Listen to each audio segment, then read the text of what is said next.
the saga of the entitled Stepmonster. My 28M stepmother 49F is a wannabe party planner.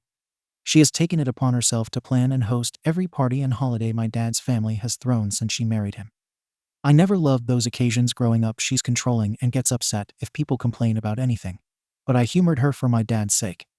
According to him, this helps her feel included. I'm getting married to my fiancée Jane 26F in July. We got engaged in early 2021. But Jane ended up getting pregnant a couple months after that. And we decided to postpone the wedding to focus on our son for a while. So we've had a long engagement. My stepmother has tried to hijack our wedding plans from day one, complaining, contacting our planner, showing up unannounced to Jane's dress appointments, etc. And we have repeatedly asked her to stop. Dad wants us to humor her, but she's clearly resentful of the fact that she's not hosting the wedding or being labeled mother of the groom on invitations. Besides our baby boy, we also have Luke 4M, Jane's paternal half-brother. She took custody of him a few months into our relationship after his parents died. I ended up moving in with them during the pandemic, and I have been in Luke's life since he was a baby. He doesn't call me dad and refers to us as his sister and his OP, but we love him like a son. The stepmother, though, hates Luke. She accuses Jane of baby trapping her way into the family. That accusation only got worse after our son was born. My dad gets along with Jane and adores the kids, but my stepmother demands he refuse babysitting Luke, so we don't leave the kids with them often. Instead, Jane's brother and Sil usually watch the kids for us, as their children are close to ours in age. We had a thing last Sunday, and my Bill was out of town with his family. Jane's other siblings live in different cities, as do my mom and sister. My dad agreed to babysit at our place, and we left. We came back to find both kids crying, stepmother screaming, and dad weakly trying to calm everyone down. Apparently, Luke had told his stepmother that both he and our son were going to be our ring bearers, and she went ballistic. She screamed that she wasn't going to allow that because he wasn't family. She then made me need to include the trigger warning when he started crying. His lip is still split. She'd never gotten to this point before. We immediately banned her from our house and from our wedding. Dad is fuming and has said he's not going without her. He's also convinced half of his side of the family by severely downplaying what his stepmother did to boycott the wedding as well. This includes my stepbrother, who fully agrees with his mother, no matter how many times I try to tell him the truth. Me and Jane are refusing to budge. But many of my cousins, who aren't coming anymore, are asking us to reconsider. Pretty much all of Jane's family agrees with us, but one of her aunts has suggested that maybe her stepmother is acting out because she doesn't feel welcomed by my family. I've honestly had it with my family enabling her behavior. I love my dad and really want him at my wedding, but I am more than willing to go to NC if it means protecting my family. Edit. I think I accidentally deleted the paragraph where I mentioned this, but we did press charges. We took Luke to the pediatrician the next day and gathered every piece of evidence we had. Not only did we have pictures of Luke's face, but by some miraculous strike of luck, we also had nanny cam footage. Some commenters were right to assume that my SM hadn't been invited to our house, but my dad hasn't really gone anywhere without her in years, so we took precautions.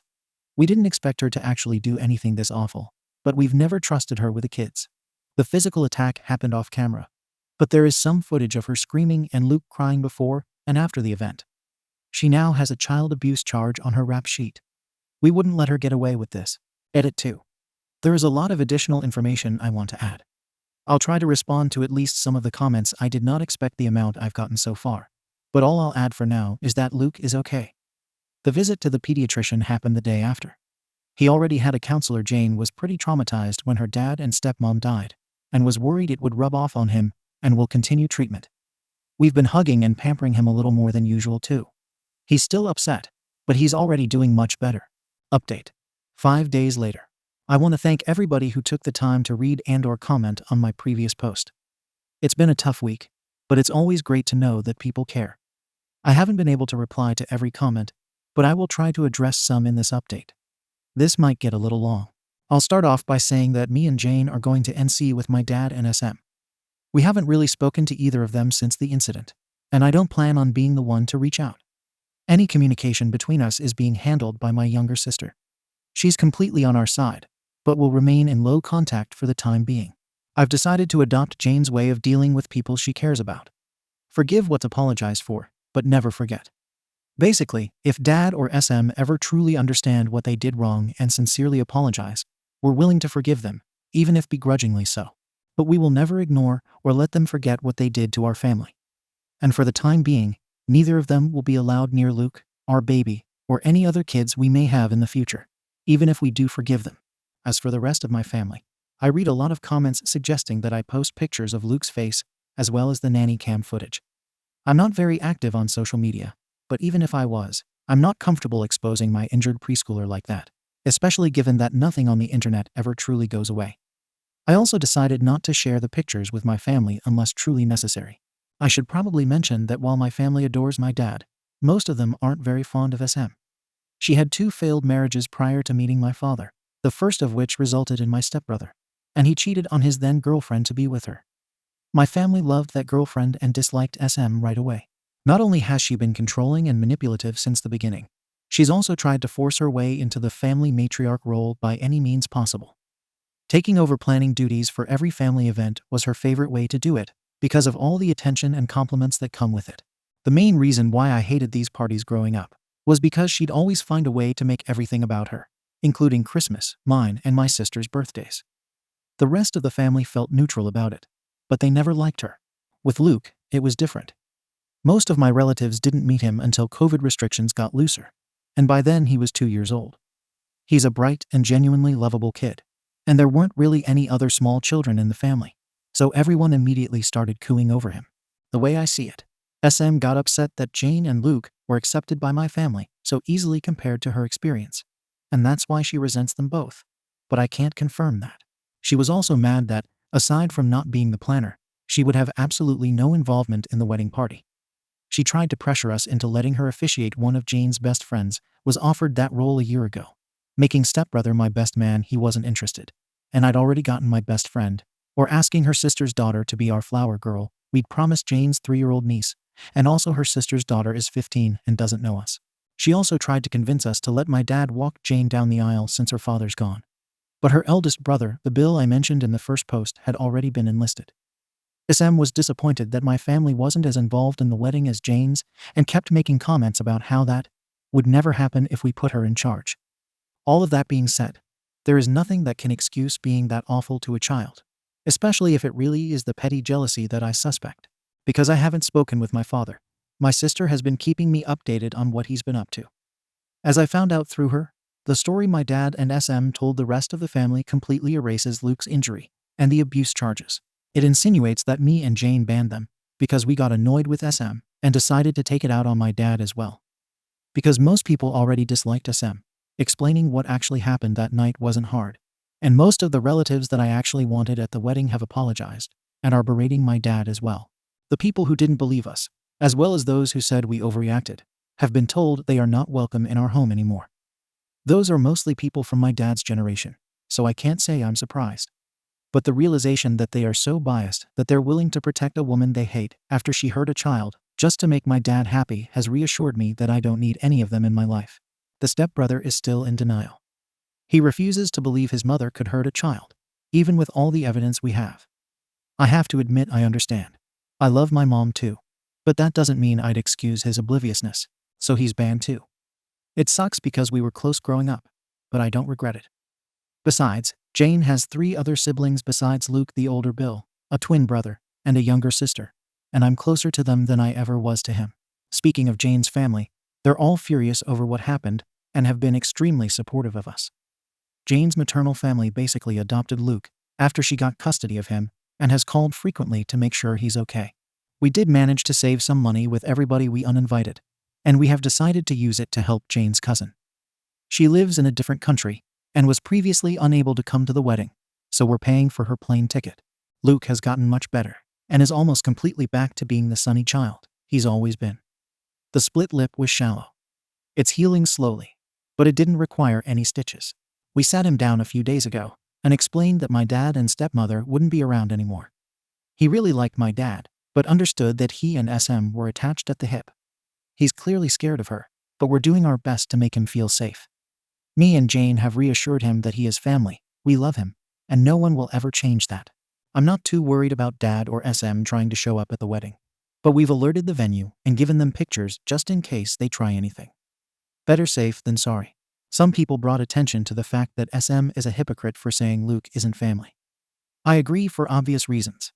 Her main excuse for pretty much everything she does is that she doesn't feel like my family welcomes her. Dad has been guilting me to take part in everything she plans by reminding us of that for as long as I can remember. The way he continues to make excuses for her, without realizing this is basically a case of the pot calling the kettle black. Except Luke actually is family is what has made me accept that. While I will always love my dad, it's not healthy or safe for me and my family to be around him anymore. It hurts to know my son won't have his only remaining biological grandfather in his life. But he has 2 amazing step-grandparents to make up for it. For now, I'm sad but satisfied with how things have turned out. I don't like to complain about my life. It's a mess, but a beautiful one. I love my fiancé, I love my kids, and I'm lucky enough to love my job. We're happy. I'm not letting anyone ruin that. Update on SM, my family, and my kids 16 days after the original. I'll start off by probably disappointing a lot of people. We're coming to terms with the fact that it's unlikely SM will get anything more than a slap on the wrist. Me and Jane are discussing our next move with our lawyer, but we're still not sure how we're going to move forward.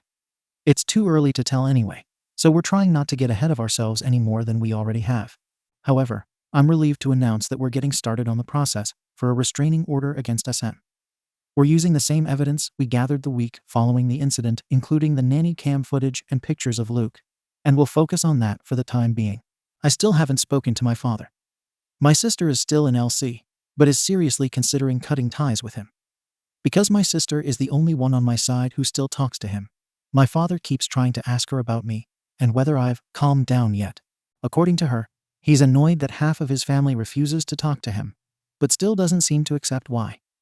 I told my sister that she doesn't need to keep playing messenger pigeon between me and our father.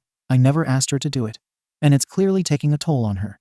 But she insists she'll stop when it feels right.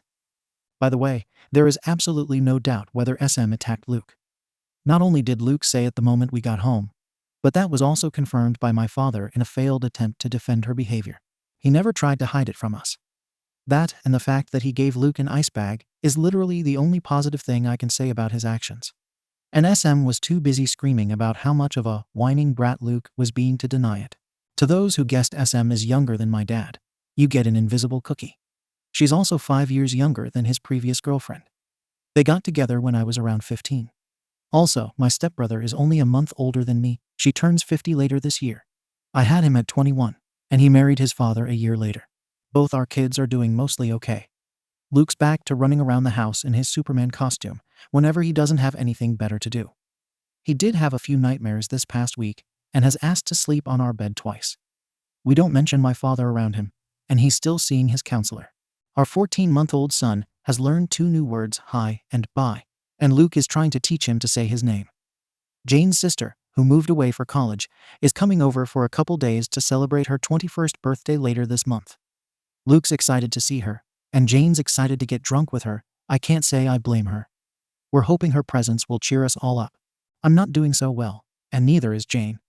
She's usually the kind of person who tries to keep her negative emotions to herself, but she cried herself to sleep almost every night the week it happened. It breaks my heart to see her like that, and I can't help but feel like this is my fault. There's a part of me trying to tell me I had no way of knowing SM would do anything like that, but that doesn't really change anything.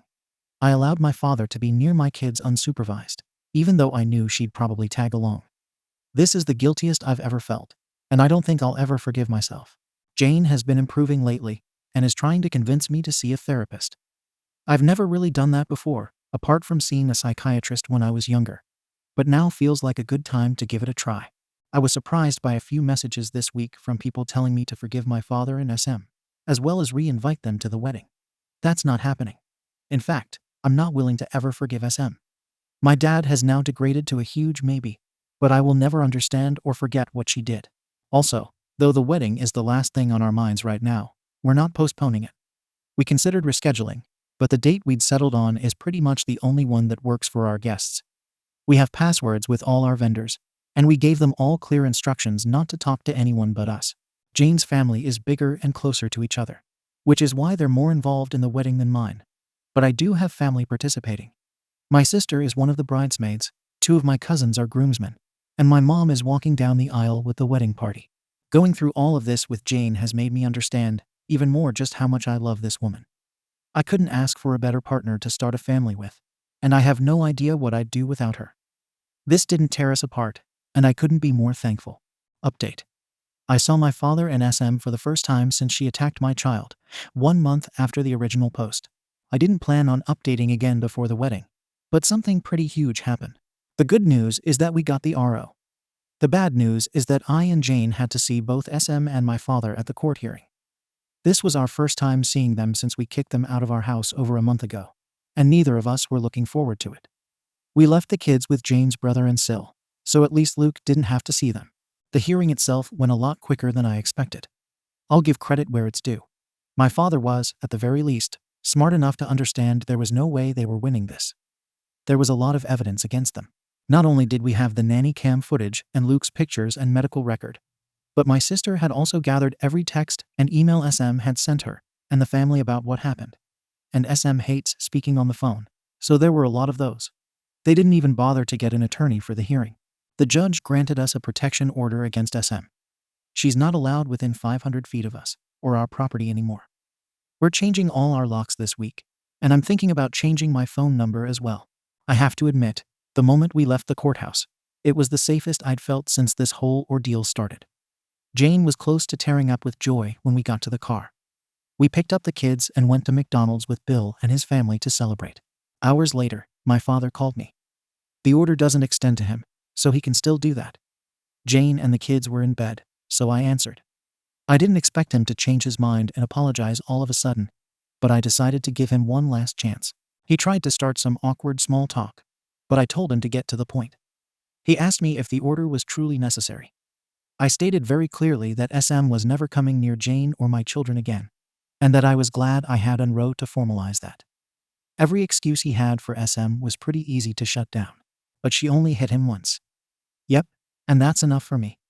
The kids need their grandma. She's not their grandma, Mom is. She's my wife. You need to respect her. She attacked Luke. She disrespected my family in my own house. I don't owe her anything, least of all my respect. He then went on a rant about family, how much of a godsend SM was, and everything she'd done for me and my sister since she came into our lives. I replied by listing every time I could remember about her lying, overstepping a boundary, or acting unhinged around me, my family, or my sister. I brought up both my adult life and my youth. Examples included her attempts to hijack most of our milestones recently, our wedding plans, our son's birth, Jane's baby shower, and my sister's college graduation, her obsession with the idea of a perfect family, and her disgusting attitude towards Luke. I also made sure to mention her habit of going through mine and my sister's stuff when we were younger. It's trivial compared to everything else, but this behavior went on until my sister moved out of their house only 3 months ago. We're pretty sure she found out about Jane's wedding dress appointments by reading my sister's planner, while she wasn't home, for instance. Some of the memories I mentioned are long and hard to explain, but they did cement the fact that SM means nothing to me. He tried to go with the whole "she doesn't feel included" excuse again, but I shut him up. I said he'd had the opportunity to protect his grandchildren, but had chosen his monster of a wife instead, and that's enough for me to want nothing to do with him. I hung up without saying goodbye. My sister told me he called her afterwards, and she told him she was going to NC with him as well. I think we're both starting to accept that our father won't change. It sucks, but he's made his priorities clear, and his children and grandkids aren't among them. For now, that's it. Now that they're fresh in my mind, I'm thinking about sharing some of the stories I reminded my father of, but that's going to take a while. Until then, as always, best wishes to all of you. Stepmonster tried to hijack our baby shower 6 weeks after the original post. I mentioned in my last post that I was thinking about sharing some stories from before I finally got an RO against my lovely SM and went NC with my father. Though there are plenty worth writing about, I'll start with one of my sister's favorites. All names are fake. My fiancée Jane found out she was pregnant in June 2021, and we announced it to our immediate families in August. At first, SM was completely uninterested in our baby. Not that I expected much from the woman whose reaction to our pregnancy announcement was to ask Jane if she was sure it was mine. Even my dad berated her for that one, but she barely seemed to acknowledge the fact that we were expecting. Instead, she was more interested in my stepbrother, who was also engaged, and would give her beautiful grandbabies soon. No complaints. We didn't want her involved, and we didn't even have to say anything. Planning our baby shower was complicated. Both me and Jane would have to work until the holidays, and I wanted to be involved. The due date was February 2022, so we decided on early January as the best period of time. We enlisted 2 people as planners. My sister Laura, who just realized I'd never given her a name, and Jane's best friend Nina. Me and Jane are mostly laid-back people. We didn't want a big party, nor did we want to spend too much money on it. We were saving for both our baby and the wedding. We decided early on that the shower would be co-ed. It would also have to be indoors again, January, and we settled on a guest list of 25 people plus about a dozen kids. We came up with the idea of a pizza party. Me, Jane, and Luke, my Bilzerugate son, have had homemade pizza nights weekly since I moved in, and we thought it would be fun to incorporate that into the shower. Nina found an event venue with a pizza oven, and Laura figured out ways to incorporate classic baby shower stuff into the theme. The resulting plans were awesome. Make your own pizzas, non-alcoholic drinks, and plain bodysuits for the kids to customize. Nina and Laura mixed pizza decor with baby decor and found pizza-shaped sweets. It almost seemed messy, and I was surprised they made it work, but we loved it. Most of the planning was finished by the middle of November. Well, later that month, my stepbrother's fiancée left him for her ex. They'd been together for 4 years at that point, and it was both sudden and traumatizing for him. He was devastated. Sam then realized the grandkids she dreamed of would take longer to come than she'd thought. So naturally, without her son's milestones to obsess over, she moved on to mine. Suddenly, SM went from aloof relative to excited grandma to be. Facebook posts, tacky, promoted to Nana shirts, the whole nine. At first, we were too busy finishing things up at work and getting ready for the holidays to worry about that. But it didn't take long for her to start pestering us about planning the baby shower as well as a gender reveal. We denied the possibility of a gender reveal party. No offense to those who like them, but we don't. Plus, we had decided to wait until birth to find out the SX. SM tried to get us to find out and tell her as a Christmas present, but we didn't. We also denied her the baby shower. She told my father, and he told Laura to let SM help out with the plans. She was still living with them at the time, so she didn't have much of a choice. She called Nina, and they met SM for coffee. Though I wasn't there for that meeting, Laura told me what happened later. Before they could even mention their plans, SM started talking about hers. According to Laura, she pulled a shockingly thick binder complete with the words, "Oh baby," on the cover, colorful tabs, and pieces of fabric poking out from her bag, and skipped to the shower section. It was short compared to the rest of the binder, but still long. And it was all to describe her one and only baby shower project. Laura sent me pictures, and I'll give her this. It looked like the most Instagrammable baby shower ever. That being said, it was also barely functional and obviously expensive. There were balloons, oversized teddy bears, giant alphabet blocks, and cringe-worthy signs everywhere. SM was going for pretty cozy, with uncomfortable chairs and some fancy food ideas that didn't look edible. Most of them had soft cheeses, which Jane couldn't eat. The color palette was just 3 different shades of pink with gold accents. We'd be fine with a pink baby shower if it at least tried to mix things up a little. But SM's pictures looked like Barbie had puked all over Hello Kitty's birthday party. When Nina tried to remind her that we didn't know the SX, SM said she just knew that it was a girl. Spoiler alert, it wasn't. SM also wanted an all-female, child-free party with fancy caterers and alcohol. She had written down a guest suggestion list, containing some of her closest friends. Neither mine nor Jane's moms were on it, and planned party games no one had any interest in trying out. Basically, the only thing everyone could agree on was to hold the party indoors. Laura and Nina weren't given an opportunity to show her their plans until she was done. Once they could, they explained that, while they could find a way to incorporate some of SM's ideas, they'd already settled on the pizza theme. She tried to protest, but Laura stated that it was kind of them to even offer that, as the shower was a month away and we'd already greenlit their plans. SM even called me to try to get them to change their minds, but I just repeated their words. My dad had found out he couldn't come to the shower, so he didn't get a say in anything anymore. The holidays came around, and the subject was dropped. She seemed to be okay with the pizza party. Nina managed to pair some of the pink decor she'd wanted with matching blue stuff, and she even added one of the huge teddy bears. Fast forward to a week before the shower. Jane was almost 8 months pregnant. Everything had been bought, all guests had RSVP'd, and pretty much anything was ready to go. The shower was set to start at 7 p.m. SM offered to get to the venue earlier to prepare everything. Laura agreed, mostly because she knew SM would complain if she didn't get to do anything, and the venue even let them drop off their decorations before the party. Me and Jane promised to get there at 6. 2 days before the shower, however, the venue was called Nina.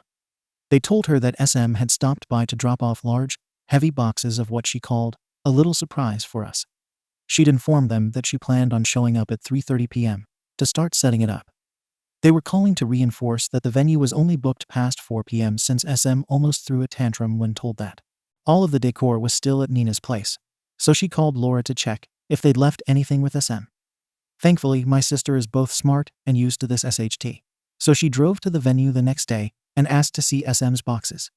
She told me she wasn't even surprised at its contents when she opened them, but was still shocked at SM's audacity. All of the boxes were filled with pink, frilly decorations. Some of them seemed to be the exact same items SM had initially shown Laura and Nina. The signs, the balloons, the placemats, everything. Laura realized that's why SM intended to get to the venue earlier, to set up the baby shower she'd planned, and pretty much force us all to party in Barbie hell with her. She called Nina to figure out what to do. Neither of them could come at 4 p.m., so it was almost inevitable for SM to get her way. The most obvious solution they came up with was to throw everything away.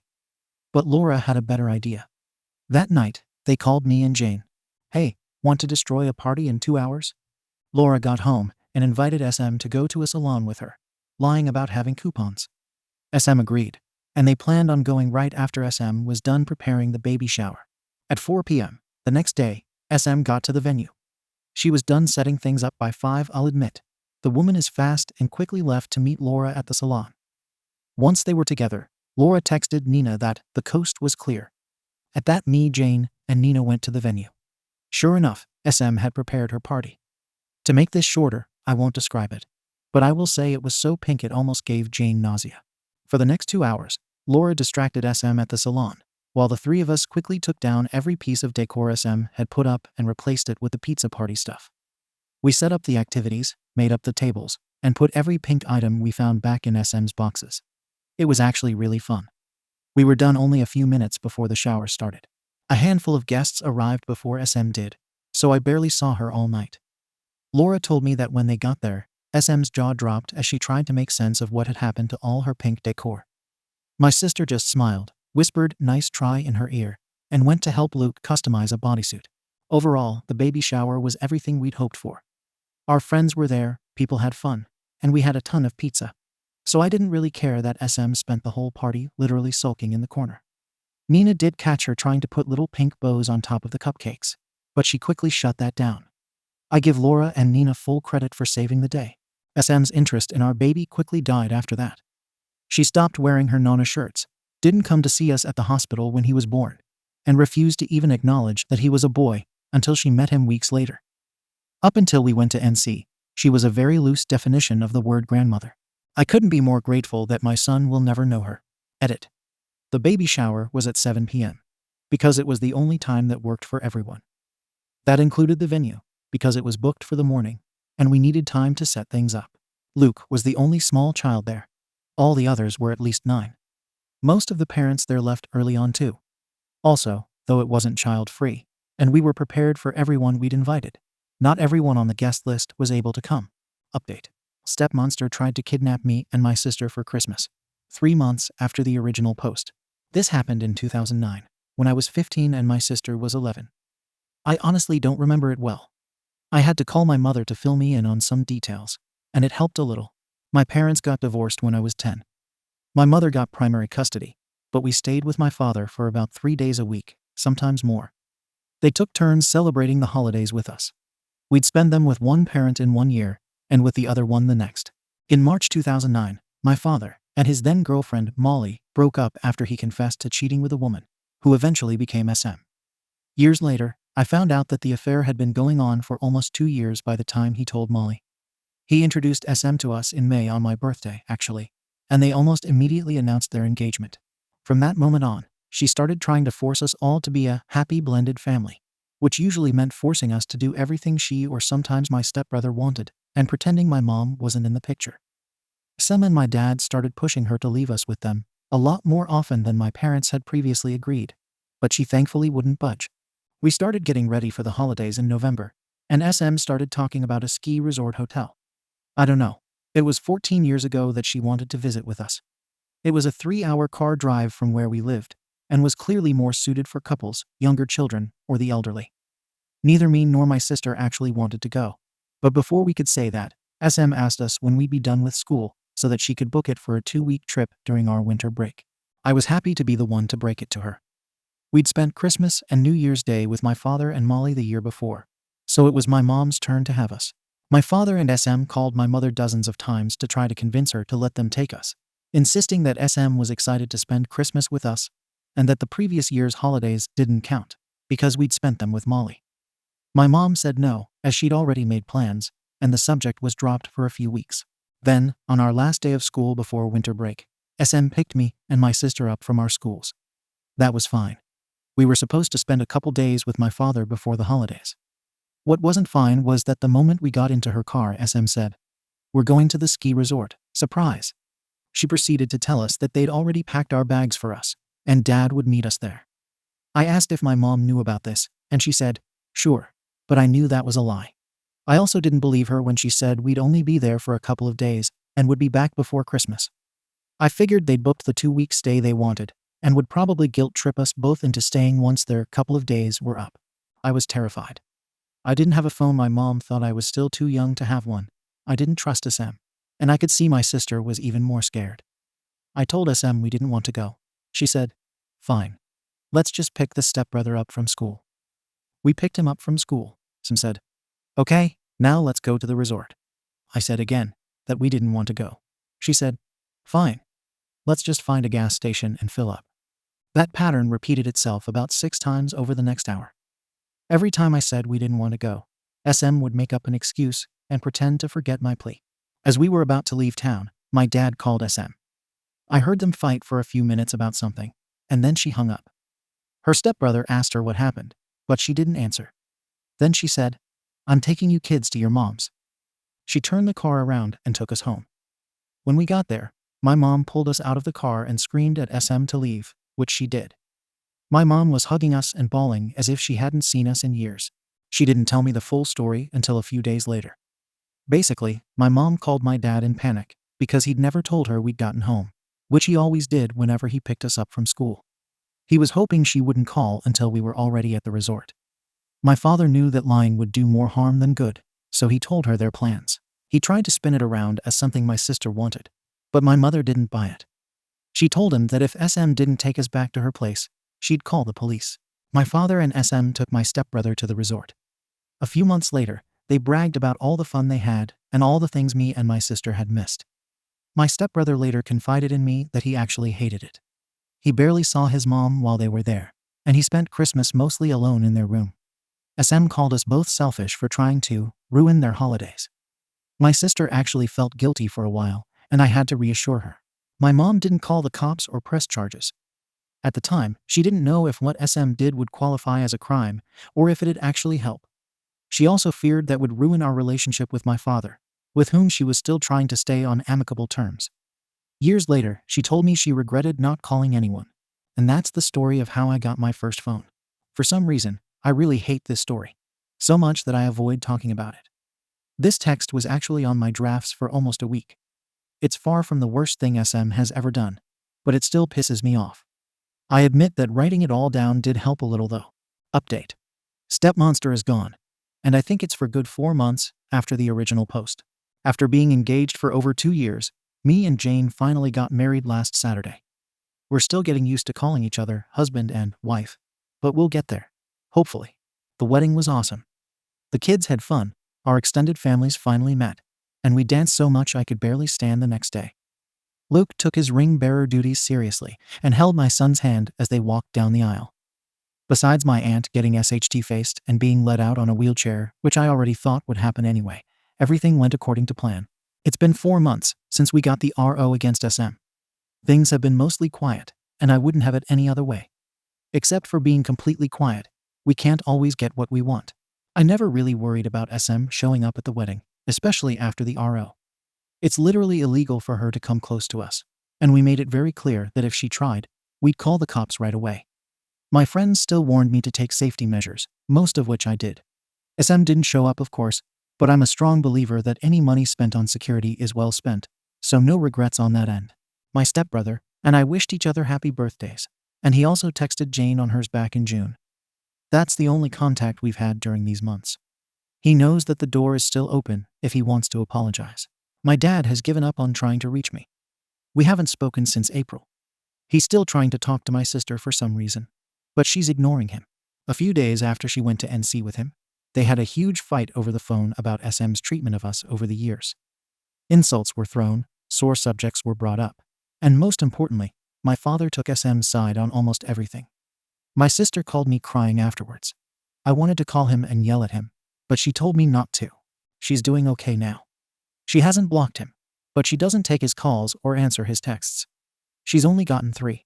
A weak apology, one on my birthday back in May, and a long rant after neither of us wished him a happy Father's Day. After all, despite our differences, he's still our father. He's not wrong. I love my father, and I always will, but I can't be around him anymore. While I've closed that door, I'm not locking it just yet. He knows what he needs to do if he wants his family back. I don't think he'll do it, but if there's the slightest chance he might, I'll consider opening the door an inch or two. This is my wife's suggestion. I'm a lot less optimistic than she is, but maybe it's important to hold on to that hope. She hasn't forgiven him though. Or SM. Jane has always been very protective of Luke, so it was no surprise that this disaster shook her. A part of me was scared she'd blame me, but she called me a dumbarse when I told her that.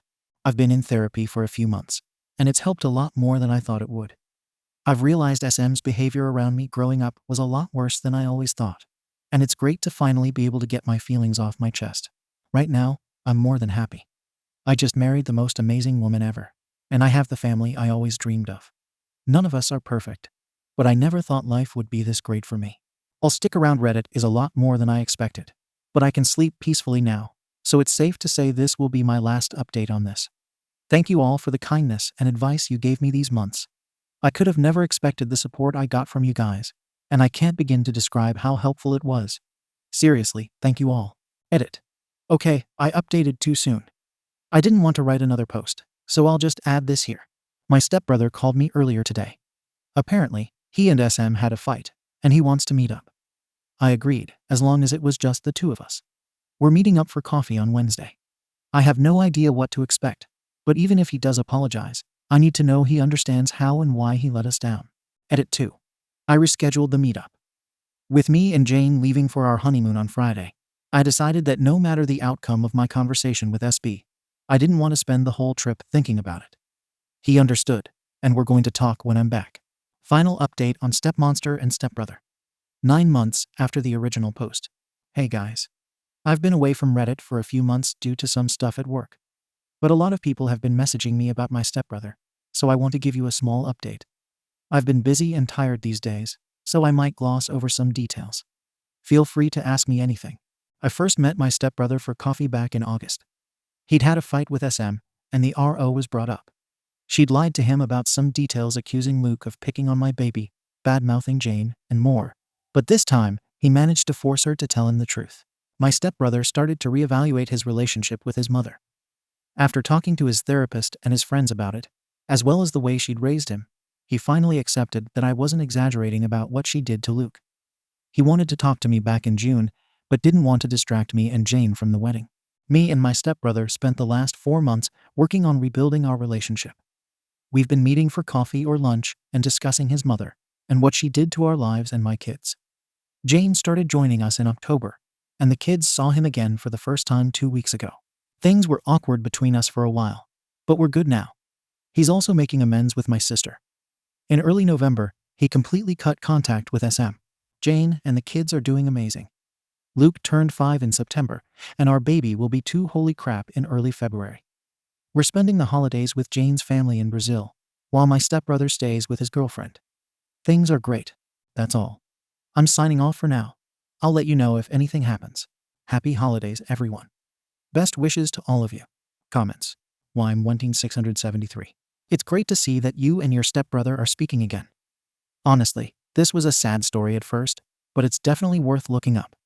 I just wish your father could just open his eyes and see what he has done by not calling out your stepmonster. I have a father who doesn't take accountability for his actions.